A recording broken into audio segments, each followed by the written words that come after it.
An interview with Susannah Brade-Waring 6 weeks after attending a listening networking group, sharing her experiences before, during and after.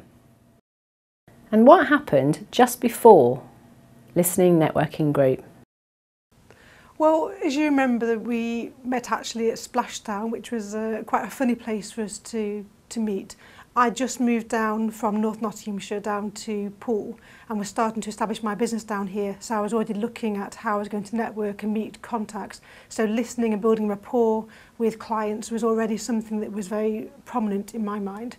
The fact we were in a very noisy water park, I think also was a very challenging environment for us to be able to have a conversation, and yet we very quickly built up a understanding, a connection between us, and through our conversation I think it was very obvious that we both trained in listening and actually in rapport building, and I think in fact we were in there for 7 hours, but that was mostly due to the children having such a good time.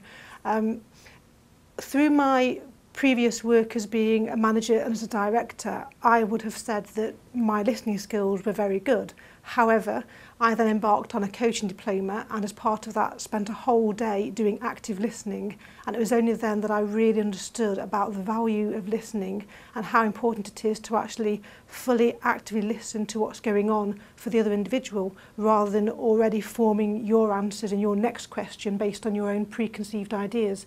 So I would have said that based on the training I'd already had, I was aware of an immense, probably fourfold increase in my ability to listen. And talking to you about step-by-step listening and clean language, I could see straight away how powerful that was going to be in terms of helping me to understand my clients, build that rapport very quickly and actually get that depth of understanding very quickly. And I would say even now I can see that it's going to probably double again my ability to be able to listen very effectively. So that would be, for me, an 8-fold increase on what I thought were good skills originally. My role now as a professional consultant working on improving businesses, particularly to engineering technology companies. So I work with very technically able business leaders, and it's very important for me to be able to very quickly understand what's going on for their business, partly because I need to understand the context in which they operate, but also because it's very important to build up the credibility in their own minds of my skills and my knowledge for their industry. And then it's very important for me to be able to help them understand and me to understand the challenges that they're facing and the opportunities that there are for then improving upon those challenges. And again, the listening skills are so vitally important.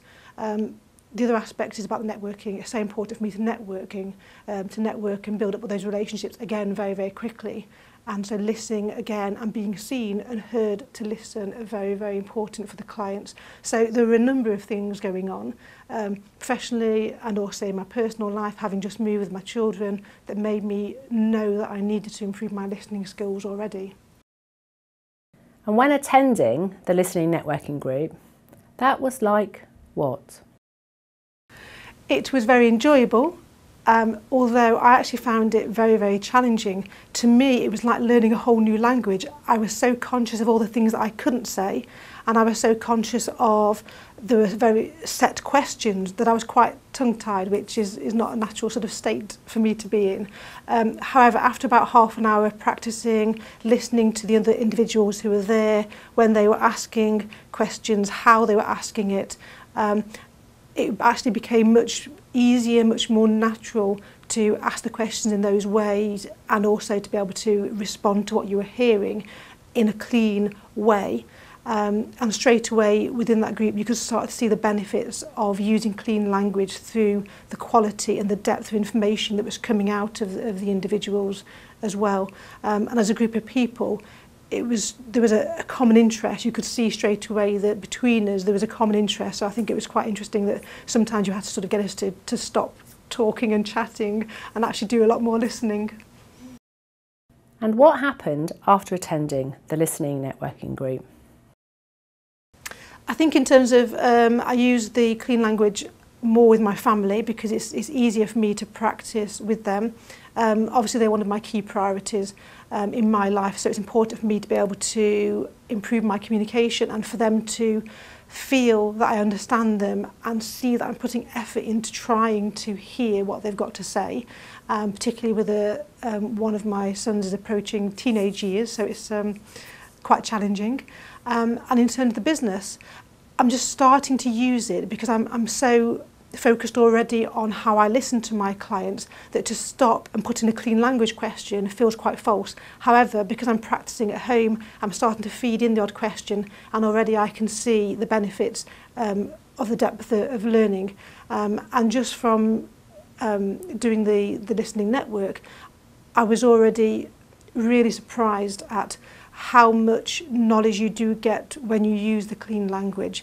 One of the things I'm very, very conscious of is that when you think of the old saying about you can take a horse to water but you can't make it drink, one of the things that I have to do in my business is help people to understand what they need to do in their business. And it isn't about me saying you've got to do this. People hate being told what to do. It's about awakening their awareness of where they need to be, and the clean language in particular helps them to verbalise what's going on in their business and actually see for themselves the needs and what needs to be addressed. So I can see it's going to be immensely powerful in helping me take my business forward, and that will allow me to help take forward lots and lots of businesses around the Poole and Bournemouth area, and that's my goal.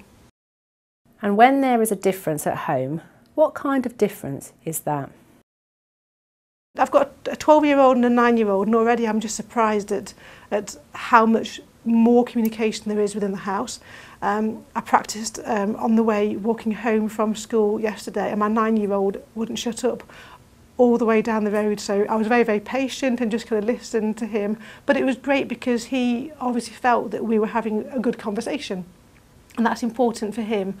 And it is amazing actually what they're telling me now, and I do think that we have a much stronger connection between us.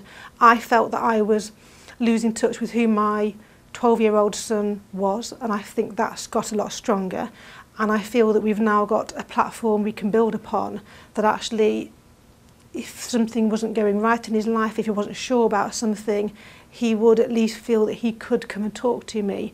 And I think one of the things I like in the family about using clean language is it is quite structured, and for me that works really well because it's so easy at home to rush conversations, to try and get something sorted out while you're driving in the car or while you're making dinner, and actually try and start the conversation and finish the conversation very quickly, which inevitably means that I already have an answer in my head as to how I want this conversation to go, and I don't particularly listen to them. And having to use clean language means I have to ask a question and I have to shut up and I have to actually listen to the words they use, and that actually has been very, very effective. So I can see the benefits already, and I know they're going to go and increase further.